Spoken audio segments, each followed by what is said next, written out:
Գնամ մանգամ գամ, բայց ստեղ եմ ուզում, բայց աշխատանք չունեմ իմ մասնագիտությամբ, էդ է իմ համար, մասնագիտություն ունեմ, բայց աշխատանք չունեմ։ Իսկ ձեզ ինչու են մարդիկ լքում Հայաստան։ Ինչ են լքում, ուզում են ապրեն, բայց իմ հասկանալով մենակ դրա մեջ չի, այդ ֆինանսի մեջ չի ապրելը։ Օրինակ տրանսպորտի մեջ,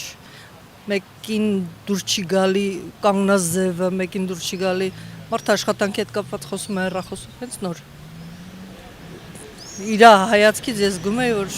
կողքի կնոջ այդ բանը դուր չի գալի։ Իրան դուր չեկավ իմ կանգնած ձևը։ Դժգոհ եմ։ Կյանքից դժգոհ եմ, բայց էդի չեմ կարող ասեմ։ Իմ հասկանալով, էդի աստծո բացակայությունն է։ Իմ հասկանալով, որովհետև չկա ներում, չկա զիջում, չկա իրար հանդուրժել։ Դրա համար այսօրով եկել ենք հասել ենք ստեղ։ Իրար ատում են, իրար չեն սիրում,